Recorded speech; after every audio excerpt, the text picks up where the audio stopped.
This is Heather Woodward with NVus Alien Podcast, and I am here today with Alexander Pawlak from Makers on Film, and we are going to talk about the latest X-Files. My Struggle 3 is what it's called. It's season 11. The first episode of season 10 was called My Struggle, and then the very last episode of season 10 was called My Struggle 2. So this is a continuation, and this is My Struggle 3. How are you doing, Alex? I'm doing good. How are you doing today? I'm doing good. We have lots to talk about here. Now, you went and I didn't watch season 10 episode My Struggle 2 again, the last episode, but you did, correct? That is affirmative.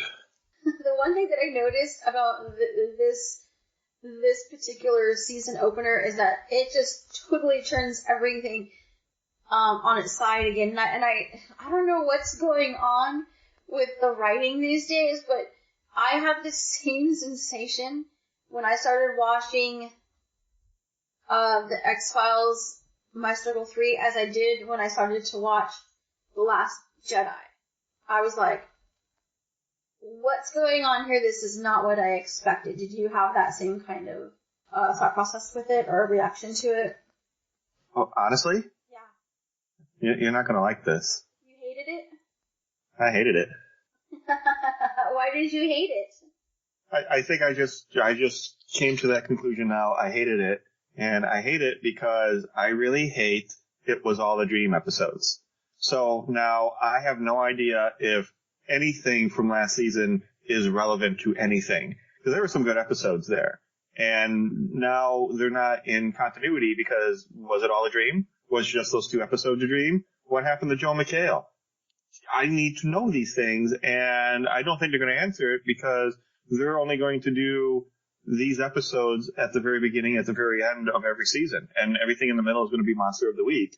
And I really don't like it. I think that it detracts from what the show was, where it was a potpourri, where like every episode you didn't know if you were going to get a Monster of the Week or if you were going to get a continuation of the conspiracy or what. So, just for those who are listening, if you haven't seen the episode, just like walk away, like turn it off now, because there's going to be some major spoilers here. I'm just warning you now.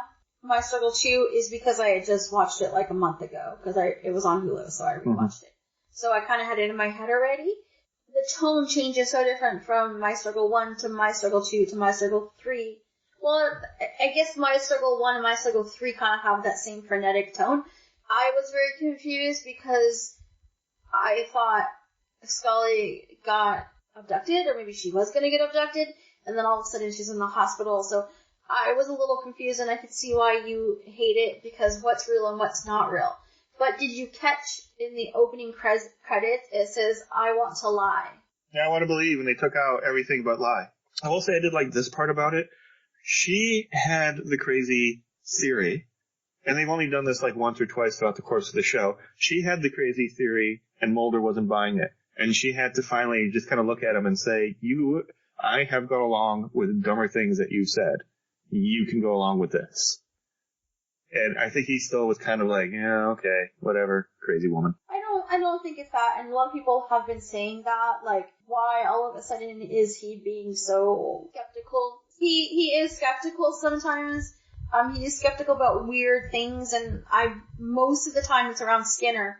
Oh, no, I get that he's skeptical around Skinner because Skinner is a company man, and Skinner is kind of a cool character because he's kind of lawful neutral in the fact that when something comes down the pike that corresponds with FBI procedure and protocol, he enforces it, whether Mulder likes it or not. And I think there's only one time that he kind of went against that code. And then when something comes down the pike, obviously from the smoking man, and it doesn't jive with official FBI protocol and procedure, he kind of, throws it to the side and says, look, this came down the pike, but I will run interference for you guys as long as I can, kind of a thing. So it's cool that he's like that. And I think the whole tension that they built up between whether he's going to work with the smoking man or not is kind of cool, but it's kind of manufactured, because I think in the end, he's going to do what is right regardless of what the consequences are, because that's the character that we've come to know, but maybe they'll surprise us. But as far as Mulder goes, anytime Scully comes up with anything religious, and it doesn't always deal with Skinner or not, but there was like, I think the second movie dealt a lot with religion, and there's a couple episodes that dealt with her faith because she is very religious. And anytime religion comes into the play, he gets very skeptical of the whole thing. He blows it off, and he says that it cannot possibly be. And despite everything that they've seen and witnessed and believe, why can't he look into that? Why can't he see the validity in what she believes in? And I think maybe it's ironic, maybe it's hypocritical of him that he does that. And it's an interesting aspect to the character that he is so short-sighted that he can't see beyond his own conspiracy theories, especially when people who believe in conspiracy theories have a greater tendency to believe in other conspiracy theories. Yeah, religion is the one thing, and the dogmatic religion stuff is always like his Achilles heel. He can never quite get past that. And anything to do with his son, he gets very weird about too. I think it's some of that. I think he's trying to protect Scully, and I think he's trying to protect himself. I think there is a thing, and this motif gets brought up in superhero movies a lot. And for as bad as the Batman and Robin movie was, it actually had a very good theme of, after you take your vengeance out on your nemesis, what are you left with? And that's kind of what Fox has going on. If he discovers the truth, his life's work is over. What does he do next? So does he write the book, take the accolations, and go on tour? Or does he always omit something from the official files so he never actually knows the truth, kind of like Memento? Or he just kind of crosses stuff out or adds stuff to it before he forgets again. So when he looks over it again, the narrative changes, so it can never be solved. Did you hate it because it was, is this a dream? Did it really happen? Or did you hate the storyline? Or what mostly did you hate about it, I guess? Mostly, I did not like it because it was all a dream scenario.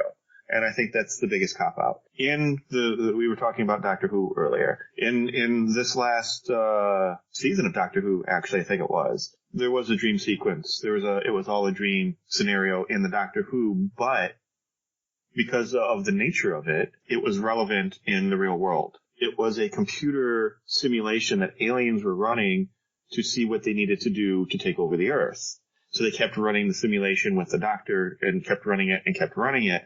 And it got to the point where people were becoming self-aware. There was this religious text, and every time anybody read it, they would kill themselves because they realized this is a computer simulation, none of this matters, which is a great theme of, does anything in life really matter or not? You know, it's the whole Descartes, is this a dream, is this reality thing. It was real in the fact that at the very end, the character sends an email to himself, the digital Doctor Who sends an email to the real Doctor Who telling him what's going to happen, forcing the alien's hand for them to invade the Earth and giving the Doctor a heads up on what's going on. So that it was all a dream still had relevance in the real world. Whereas this, and maybe this is like The Last Jedi or like Empire Strikes Back, where we have to see the next installment to understand this installment. And maybe this is a thing where it is a premonition and everything comes true, and maybe they can change things, and maybe they can, and maybe this is going to be the theme of fate versus free will. You know, is she going to be able to save Mulder knowing that Mulder's in, you know, a dire situation, or is the same thing going to happen where they're going to end up on the bridge, Mulder's on the verge of death, they have to find their son, which they still haven't found, and an alien ship pops up and scoops up Scully. I don't think it's an all a dream show. The thing is with X-Files is you never know what's true and what's not, and I think they were really playing with that this episode. I'm under the assumption, because Chris Carter wrote this episode too, I'm under the assumption it's all going to come back around, because he said, I read some articles about him last year when the cliffhanger happened. in season 10, and I'm like, what the fuck? And so I had to go and read what he had set up. And he said that he already has the next installment written, so he already knows what's going to happen. And so if he's thinking about it that far ahead, that means he's playing the audience hardcore right now. That's what I'm thinking, but then he could just be like off his meds too. And just because he knows the end of the story, a la episodes 1, 2, and 3, doesn't mean that the story is going to be good. Doesn't mean the ending is going to be good. And secondly, he has been known to lie about this, and he will give out false information to keep the audience on their toes. And also, storytellers, being a director, being a storyteller, of course you're going to tell people, yeah, I've got it all figured out. I know exactly what we're doing. And then you pull the principals together and be all like, dude, we only have half a script. You're going to have to ad-lib this shit. What are we doing? Well, I think he has an idea in his head of how it plays out. Maybe he doesn't have all of the pieces put in. I mean, you've done film. Usually we have a script, and usually we have a good idea of what's supposed to happen, and then you go in and you're like, okay, wait a minute, I gotta change that. Or you go in with just an idea of what you want, and then once you get there and you see everybody playing it out, then all of a sudden it changes. I think that's how he is, but you're right. He is a master at giving out false information. They did this really cool thing, and I don't know if anybody caught it or not. I caught it because I'm a car guy and I like cars. So Fox is driving around in a Mustang, in a what is basically a brand new Mustang. Now we see this Mustang in the previous episode, but it wasn't his. He was driving around a different car, some sort of FBI looking sedan, black. The Mustang actually belonged to the other agent, the younger agent that they were working with. So I don't understand how he got control of the car, but that's beside the point. They did this homage to Steve McQueen's Bullet,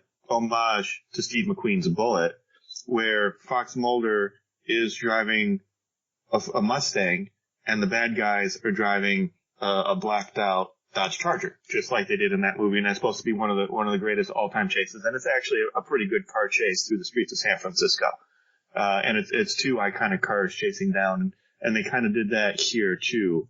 So which was kind of a cool little homage. And I've noticed they've been doing that more in the last season and in this season. Like the were-human lizard guy, his outfit was an homage to the old TV show The Night Stalker, which is kind of what the X-Files was based on. Because it was such a weird outfit, and it was such a weird guy. And I had to look it up just to make sure that I wasn't like going crazy, but they're starting to throw our homages in there like that.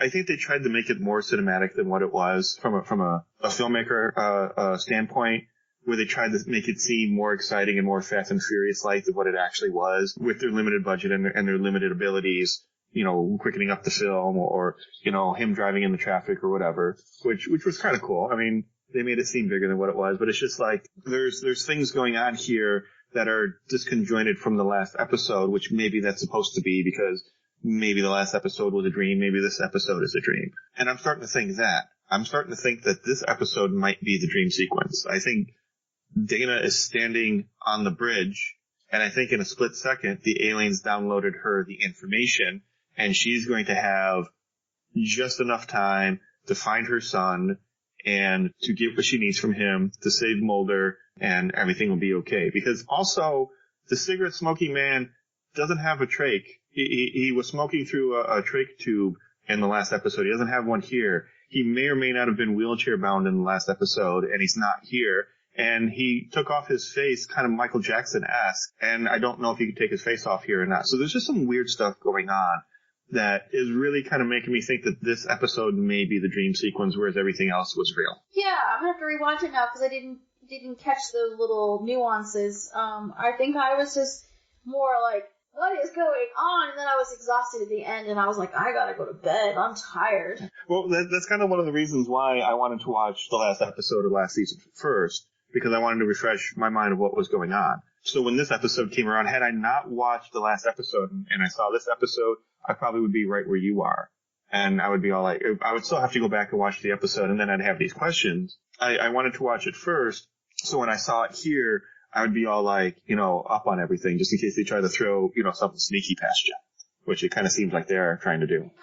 It feels like that, and it reminded me, it was very reminiscent, and there was I think it was season 6 or season 7 I believe it was season 7, where Mulder has some kind of brain thing happening, and he's seeing the future and going crazy because of this weird piece of artifact thing. And it reminded, the way that Scully was acting reminded me so much of that episode, and I was going to go back and look at it. And I think it was the end of season 6, I believe. I'll find the name of it for you X-Files people. You probably already know it, and you're probably yelling it at me, going, why don't you know this? It was very much reminiscent of that. I feel like there's a lot of callbacks with this one.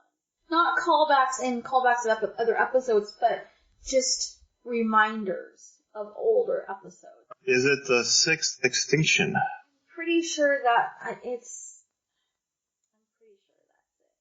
6th Extinction is the first episode of the 7th season of the science fiction TV series The X-Files. It was the first show, blah, blah, blah, blah, blah, blah. The show centers on FBI Special Agent Fox Mulder and Dana Scully, who work on cases, blah, blah, blah, blah, blah, blah. On the coast of something, Scully sits in her tent studying detailed photographs of spacecraft hand-buried on the beach nearby. Scully... Scully, where's the word Fox? Fox Mulder. Walter Skinner visits a delusional Fox Mulder who has been kept in a padded cell at Georgetown Hospital. I think it was season 6, the last episode was where it started. Probably, they did a lot of cliffhangers. Fox executives, and I think they found this out with Star Trek: The Next Generation, that if they end the season on a cliffhanger, even more people will tune in next time to see the premiere of the TV of the show. The 6th extinction and the 6th extinction 2. That's what I was. And biogenesis was it starts with biogenesis. And Biodome. It's David Duchovny and the lesser known Baldwin, and they're in a biodome with Donald Trump. No, it is called biogenesis. That's when the alien shipwreck comes into play, and that's when he starts to go crazy. And then 6th Extinction and 6th Extinction 2 is where he has brain surgery, and that's where the character that I hated the most, Diana Fowley, shows up. It's Mimi Rogers as Diana Fowley. And I hate her character so much. But yeah, those 3 episodes really remind me of what Scully is going through, and it's alien related. So I don't know if I'm just like reaching here. When Dana Scully went to go see Reyes in the 2nd episode, in the last episode of last season, I actually thought it was I forgot that it was Reyes, and I'm seeing her there on the park bench. I'm like, oh, is that Mimi Rogers? Did she come back? Forgetting completely that that she didn't. Pretty sure Diana Fowley died. Yeah, well, so did the cigarette smoking man. They literally blew him up with a propelled rocket. He did, and he always seems to come back. Like, nobody dies in this series. Everybody always comes back. Not only did he come back, but he may or may not have a nose. We're not even sure. It's all a dream. His nose may or may not be a dream. The alien Scully, they have taken his nose and replaced it with an alien artifact that is now possessing him.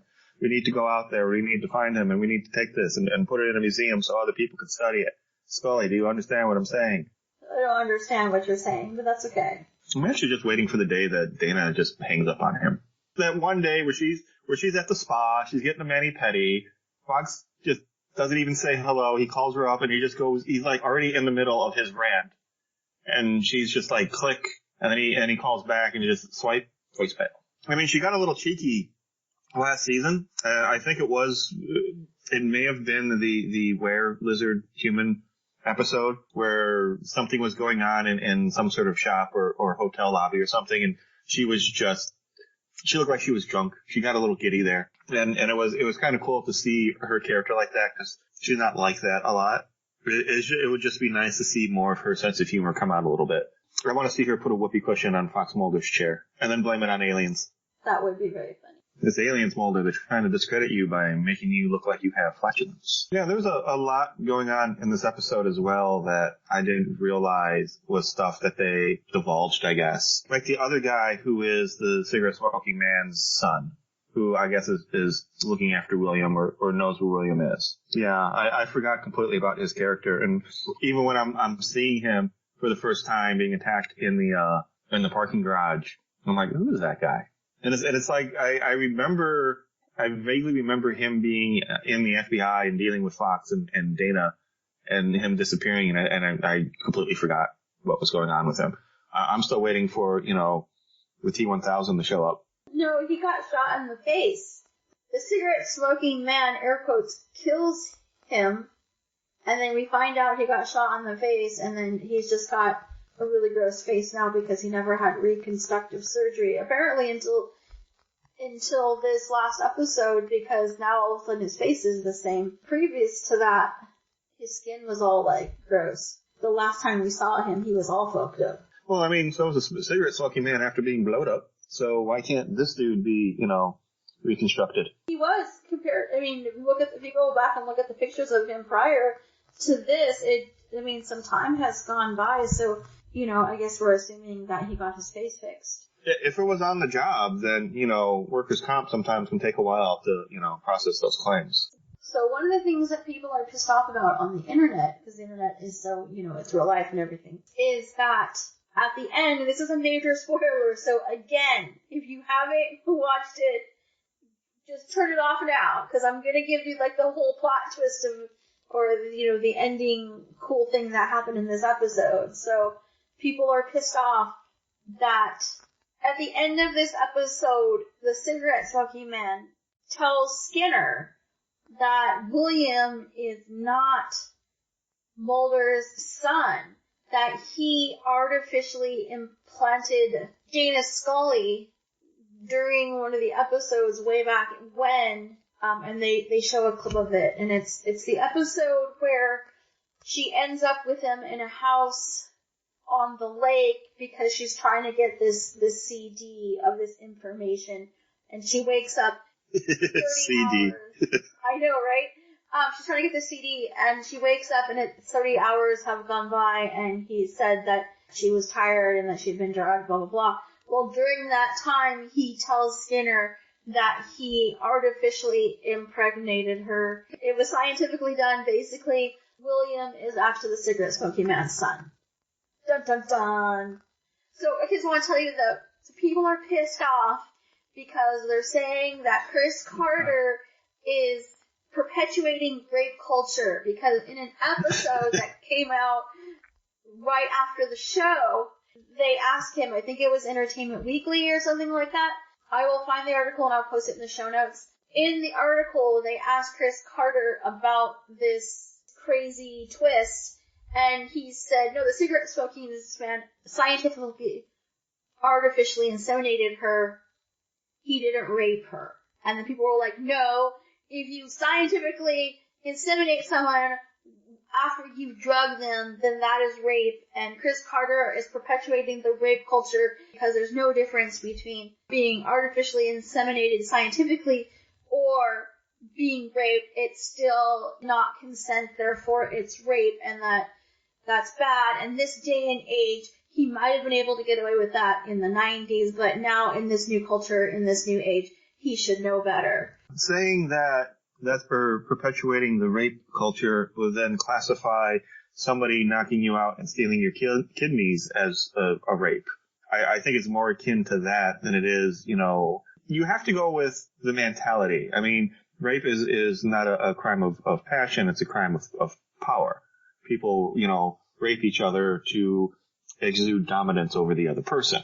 And I don't think his intent was to exude dominance over Dana. He's actually trying to save her and help her. Also, he has this other agenda going on. What I wrote down here in my notes is that first off, he never says in the show that it was artificial insemination. He just says, I am William's father. And then they show this whole flashback thing, and it does seem like he did rape her. But if you look at what's going on, it's a metaphor.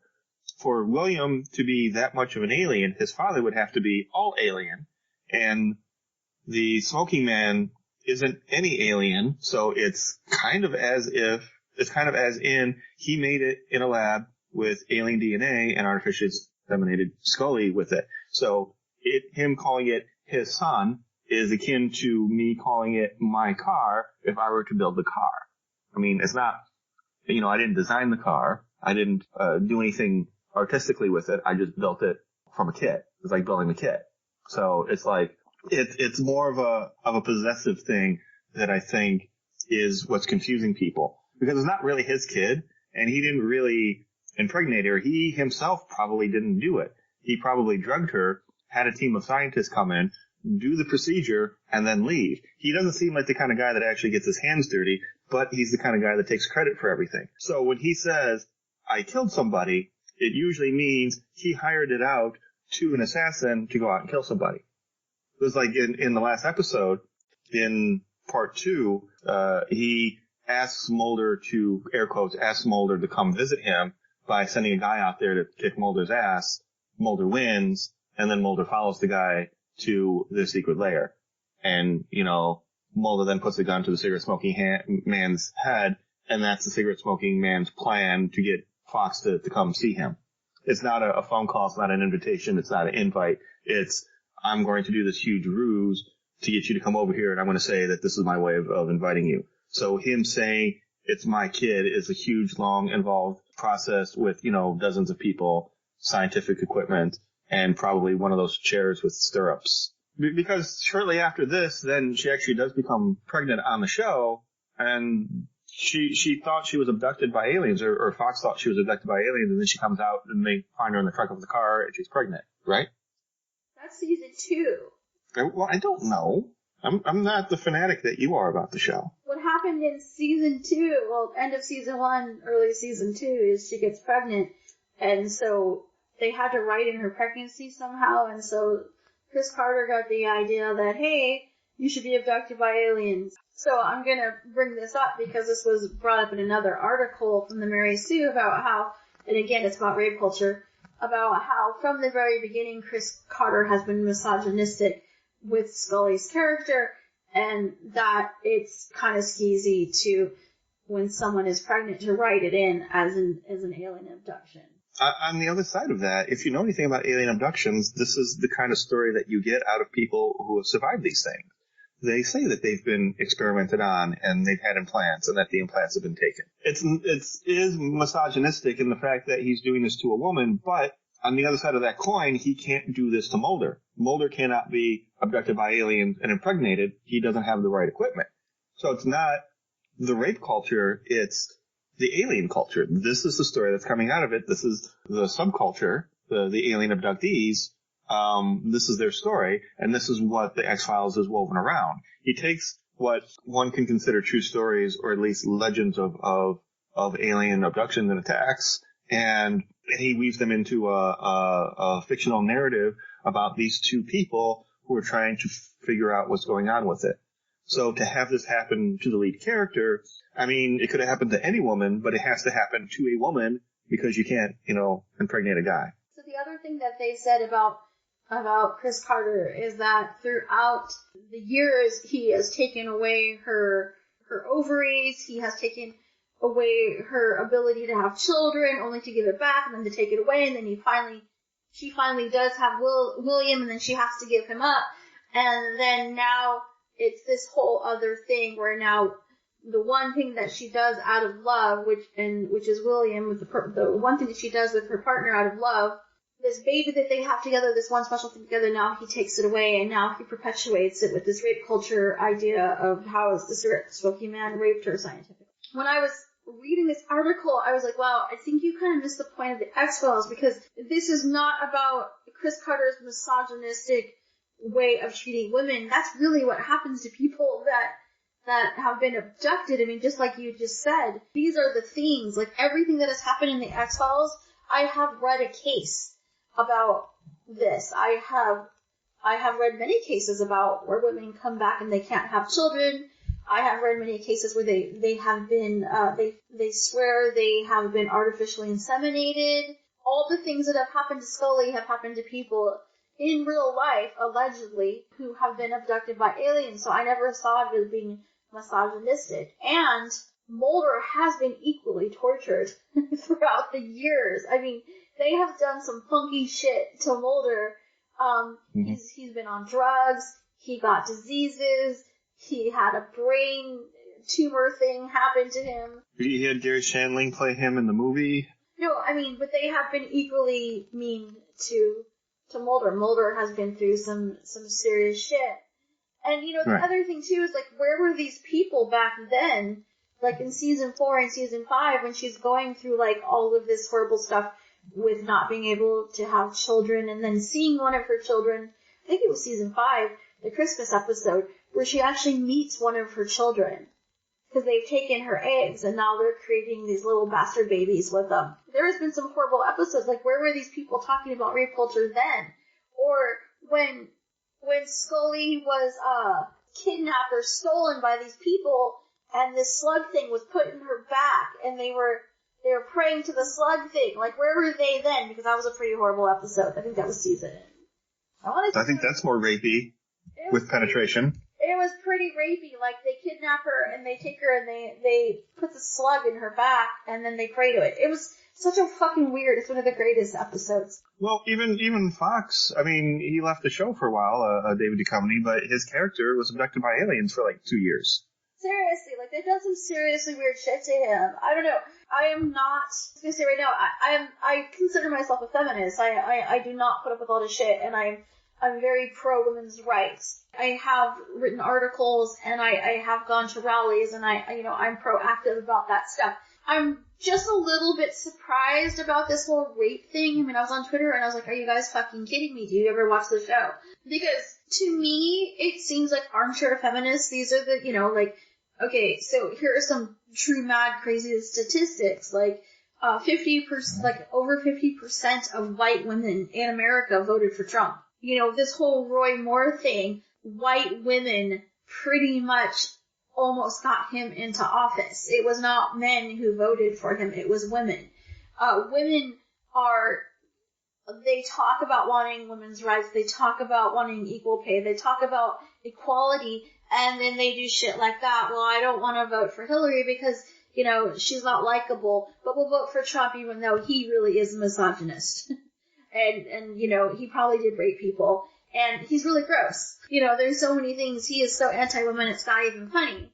So, to me, it's like, it's armchair feminism. It's like, walk your walk, dude. Like, or, stand up for yourself, or do something, do some activism. And then this whole thing about how, like, in the 90s we could have gotten away with it, but this day and age bullshit, and well, this show is from the 90s. It's going to push buttons. It's going to go further. That's what it did in the 90s, too. In the late 80s, early 90s, and even into the 2000s, the whole point of the show was to be controversial and to highlight fringe things and to push people's buttons and to show people a different side. So I don't think Chris Carter is misogynistic, and I don't think he's perpetuating the rape culture. I think he's just doing what he always does, which is push buttons and try to write a good story, and in the meantime piss people off. I think you have some valid points there, but you also have to see where the dialogue is coming from. If you ever seen the Kevin Smith movie Chasing Amy, he gets a lot of flack for one of his characters saying that women are only lesbians because they haven't, gotten laid well enough yet by a guy. And everybody gives him flack for that, but he's like, it's the dumb character who says it. It's the idiot child who says that line, and everybody yells at him for it because it's a stupid line. It's a stupid way of thinking. So who does the act? It's not Mulder. It's not Skinner. It's not any of the heroes in the show. It's the bad guy. The bad guy was the one who does this. And, maybe it's cliche to think that all bad guys are rapists, but in this situation, the bad guy did something bad, and now we're all shocked about it. Hans Gruber killed people in Nakatomi Plaza. No way, not Hans Gruber. He was a fucking bad guy. He did shit like that. I don't like when people use, like, feminism to be pissed off about something that I mean, I get it, but at the same time I don't get it, because there's so much other stuff going on right now, and, people are pissed off because Chris Carter only has men in his writing room. That's a horrible thing. I'm trying to see Scully in the eyes of misogyny, and I just don't see it. She's always been the most level-headed, the most influential character on that show. Mulder is always supposed to be, the lead character, but he's not the one that people remember. People really remember Scully. He's cool and all, but he's not the one that people talk about. They always talk about her role in it, Gillian Anderson's role in it, So maybe I'm so clouded by misogyny that I can't even see it anymore because it's the norm, but I don't know. I don't think so. Well, I mean, if you really look at it, is Fox Mulder the star of the show? Is he the hero? I mean, who had the bigger character arc throughout the scope of the show? As I say, is Fox Mulder more skeptical now? No. Dana Scully went into the X-Files to debunk it. They wanted her to shut it all down, and she couldn't. She saw things through Mulder's eyes. She realized that there are things out there that science can't explain, and she's a scientist, and she's always been the voice of reason. She's always been the one that says, look, you're being crazy. Why don't we, figure out what's really going on?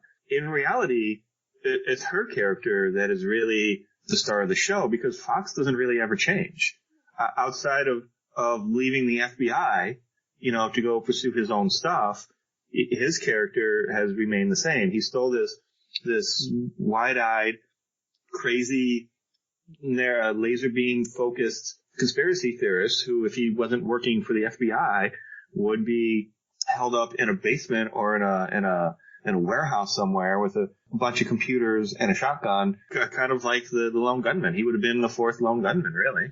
Or he would have been Alex Jones, you know what I mean? He with all of his conspiracy theories. I've always felt like she was the heart of the show, and she's 90% of why I watch the show, and I've always seen her and Skinner have always been my two favorite characters because they've always held the moral compass of the show, and her episodes where she's the lead in the episode, her episodes are always the most heartfelt and the most human, and that's probably because of Gillian Anderson, because she is such a good actress, but it's still, there is some heart written into that character, and yeah, she's been through a lot of shit, but so has everybody on that show. I mean, everybody has.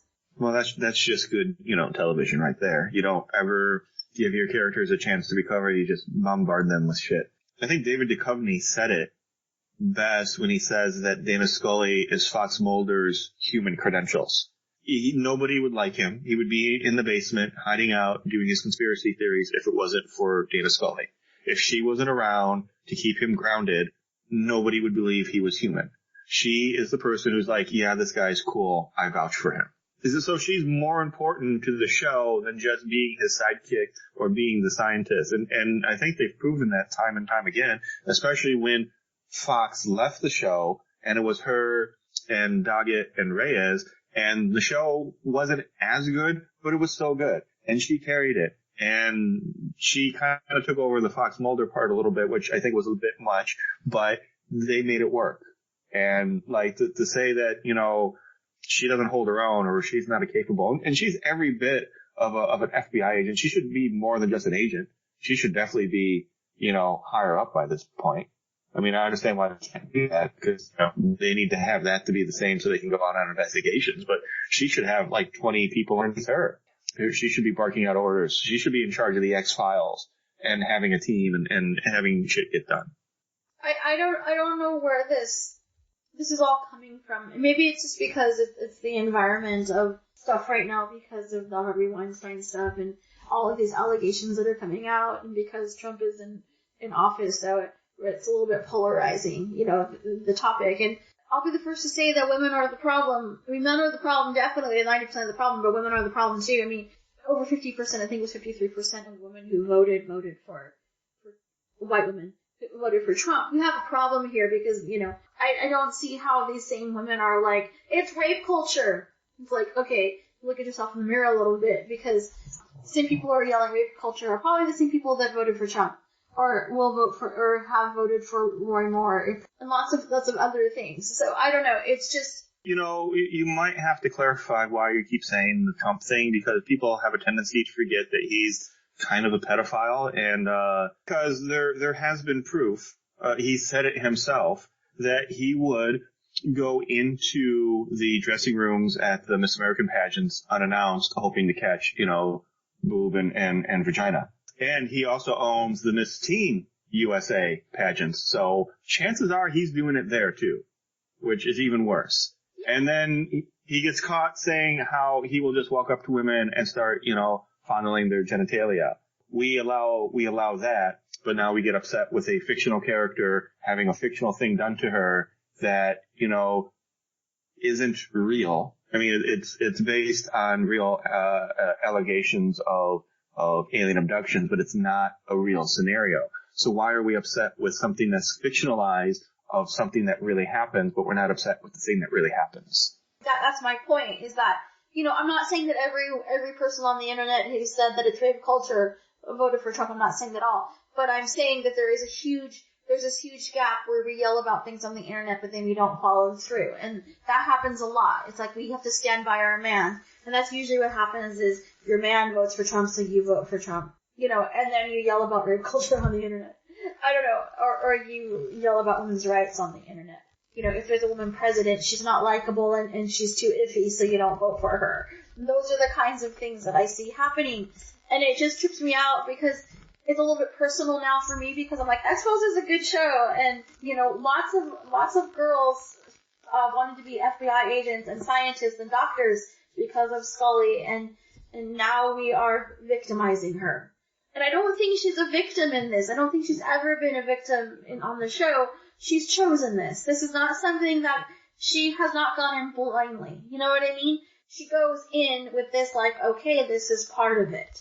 She never goes in going, oh, I'm a victim. And I think that's what pisses me off the most about it, is now we're turning her into a victim.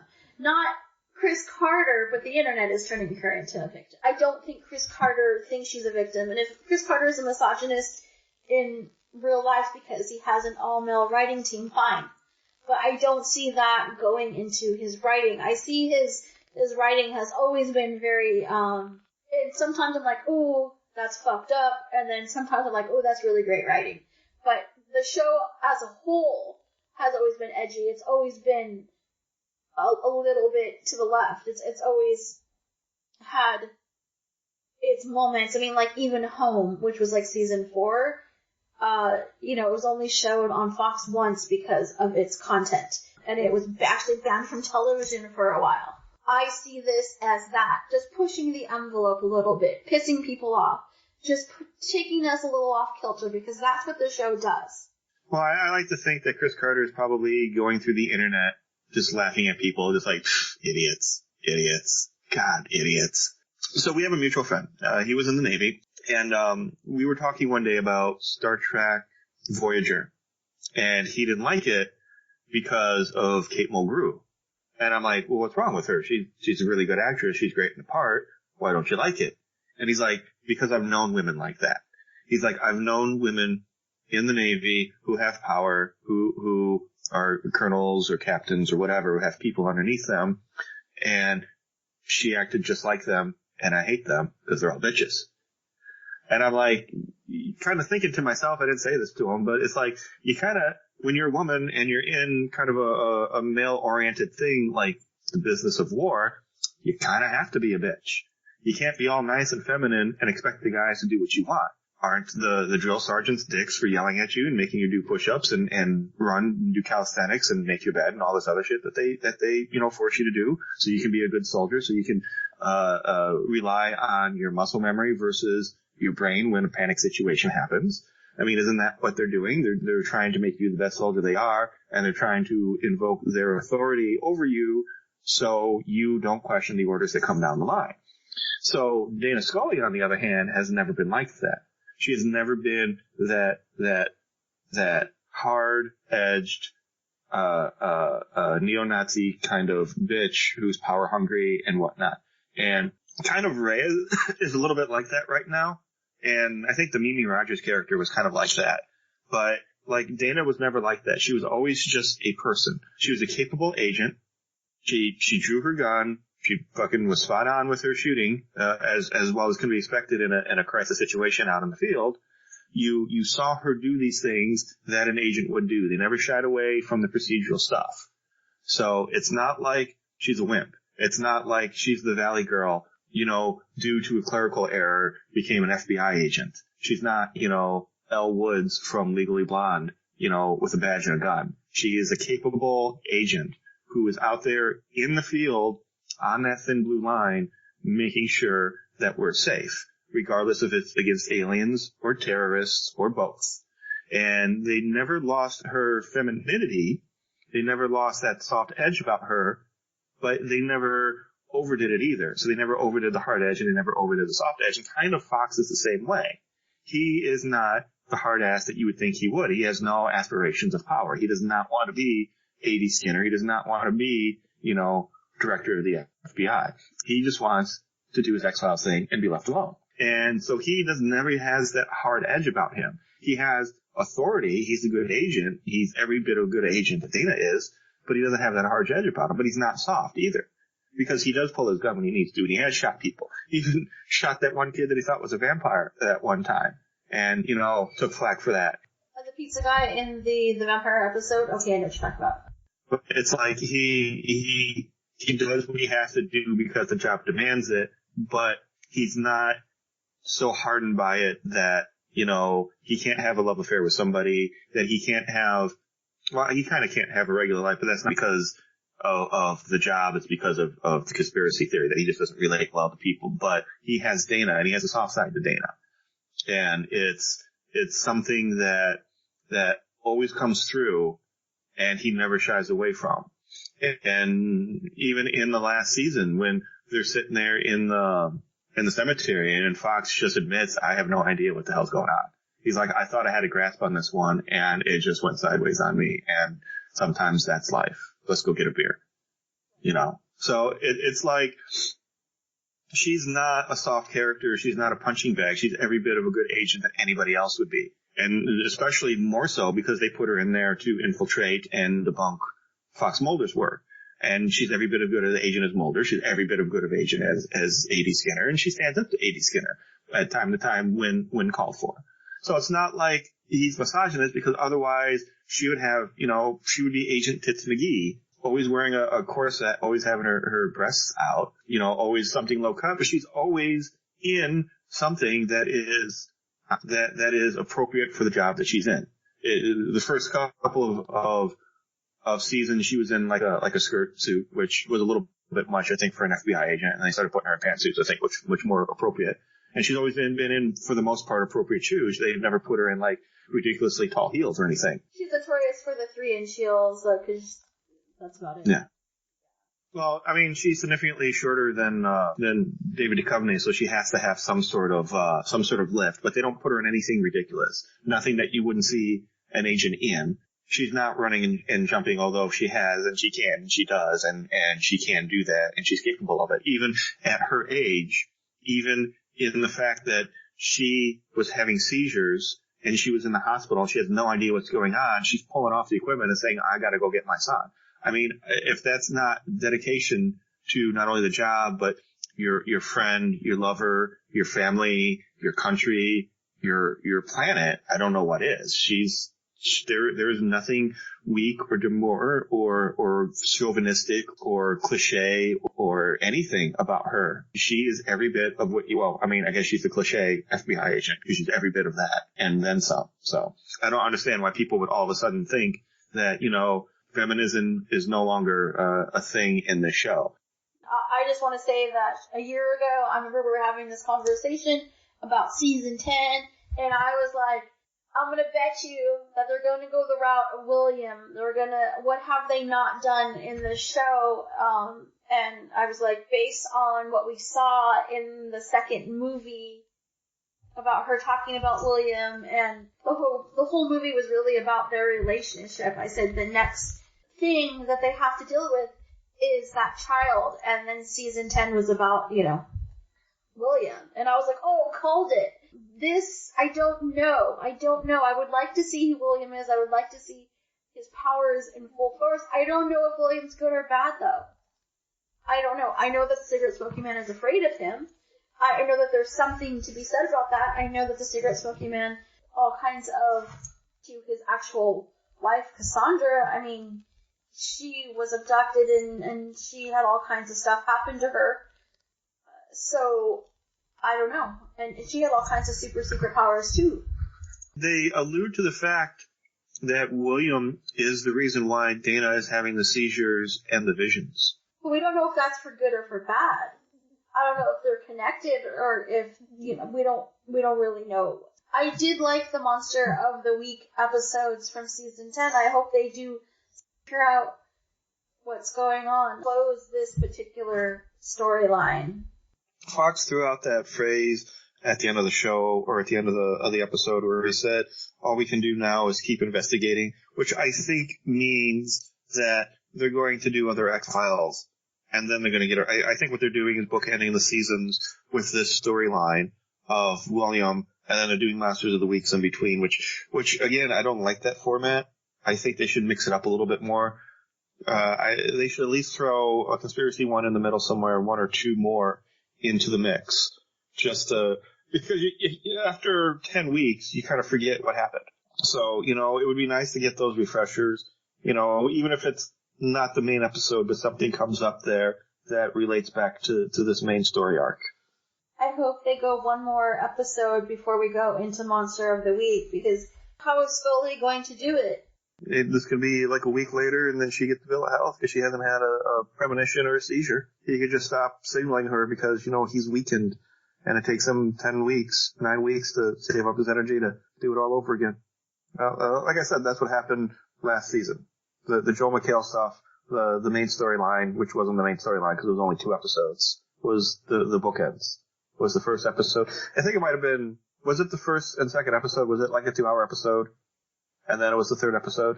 It was a 2-hour episode, so that's why I'm hoping that this one has a conclusion before we move on to, you know, Monster of the Week kind of episodes. But, well, we'll see. Yeah, so I'm on the fence right now. I liked it. I'm gonna watch it again. Okay, that's fine. That's fair enough. I will see what happens. I'll watch the season. We'll see where this goes, and hopefully it's satisfactory to everybody. Do you think it's all the same fans who are butthurt over Last Jedi that are butthurt over this episode of X-Files? I think it's all the same people. I was thinking that, but I'm not sure. Do you think there's just a group of people out there that really like pop culture, but really hate what pop culture is doing right now, and just want to complain about it? I think so, because I see the same things, and that's what makes me laugh, is because I see a lot of this. I was reading the X-Files comments on Facebook. There's a fun thing to do if you ever have some time, but a lot of it was like, I hate season 10, I hate season 11, you ruined this show, how dare you, kind of things. And I'm like, that's the same thing people say about Star Wars. Like, what do you expect? Like, get the fuck over it. Like, I'm sorry, but there has to be movement, there has to be transformation, there has to be something different that's going to happen. We can't rewrite the same episodes over and over and over again. I don't know what people expect, or what people want. I think they have this idea in their head, and they deify it, and then it's never going to live up to their expectations or something. And they don't want change. I think people don't want change. They want the same thing. That's why they watch episodic TV, because when you do 28 episodes, the change happens so slowly, so gradually, that you don't notice it. And then when something big change happens, like Fox Mulder leaving the show, then everybody gets up in arms about it. I think change is good, and with shows like X-Files, they push the envelope. That is what they do. They have never been a show to play it safe, and so you should go in expecting crazy. That's just the show. You don't go into Game of Thrones and being like, fuck, I don't like that dinosaur, I don't like that dragon, or whatever they are in that show. You don't go in there in that show and being like, oh my god, there's too much rape culture. You know what you're going into, and you know what you're going to get. You know what I mean? Same with like American Horror Story. You don't go in there thinking, oh, this is going to be like a nice cup of tea kind of show. That's another thing that X-Files has always done. They've always given a human explanation to the supernatural. So, her baby her alien DNA now has a human explanation to it. Her being abducted by aliens, I don't know if they ever gave an explanation to it, but I'm sure she tried to rationale it. Everything that they've ever done, they've let the audience in on the secret from time to time for the Monster of the Week shows, but they don't always let the characters in. And then they gave a human explanation to what it was all about. They always did this, and this is just another example of that there was somebody behind the scenes who orchestrated her getting pregnant under the guise of her and Fox. Maybe they waited for them to become a couple. Maybe this was always the timetable that they did. Maybe they had to step up the timetable because it was the opportune time. Point of the story is, this is a very human solution to something that seemed supernatural in the beginning. And this is what X-Files is known for. So, again, I think it's like The Last Jedi, where you have to wait and find out how it ends to understand the middle. I think people went into Star Wars thinking it was going to be exactly the same. And I think with this second, I think the first movie gave us that nostalgic thing that we wanted, that people hated but wanted. And this second movie really pushed the envelope. The second really made you think. It's one of those movies that's like, okay, this is not your mother's Star Wars. This is not your father's Star Wars. This is a different Star Wars that we are creating. We're doing something different. We're doing it for this generation. Watch out. I think that's what X-Files is doing. It's no longer about the alien mythos now. Now it's about today's issues. It's all the fringe stuff. I keep talking about Alex Jones, but it's all this stupid fringe stuff that we see on InfoWars and, all this crazy stuff about, the Illuminati and they're talking about going out into space. I mean, come on. I don't know. Yeah, they even made it look like the space landing was faked. And, I mean, like I said, that's what they do. They give human rationalization to things that, may or may not seem natural. So tell us what you think about the new X-Files. Did you love it? Did you hate it? Again, we don't care if you loved it or hate it. We want to know why. I've been telling you how I feel about the X-Files. Weren't you listening? Not you. I mean our audience. Again, we don't care if you hated it. We want to know why you hated it. Don't just say I hated it. I see those comments all the time. This is the worst episode ever. And you don't explain why. Like, give us a diatribe. We're into that. Please make sure to like, review, and subscribe on iTunes or Stitcher. I am NVus Alien Podcast at podcast.nvusalien.com. And what about you? I am Alexander Pawlak at Makers on Film Podcast, which is mof.ninja. Or look up Makers on Film on iTunes, or look up NVus Alien Podcast on iTunes. We're definitely there. Please make sure to like and subscribe and review, because that helps our rating so that we can do more of these awesome podcasts for you. Also, look up the SpongeBob Hour and report back to me and let me know if that's an actual podcast or not. Because I feel like that should be. And I think I would actually listen to it. Okay. I don't know who that is, but whatever. SpongeBob SquarePants? I know who SpongeBob is, I just don't know who the show is. Did you just make this up? I did. I just feel like that should be a thing, and I want someone to find out and then report back to us. Because I'm not going to do it, because as soon as this is over, I will probably forget. Okay, so you have homework now. Yes. All right, everybody. See you on the flip side.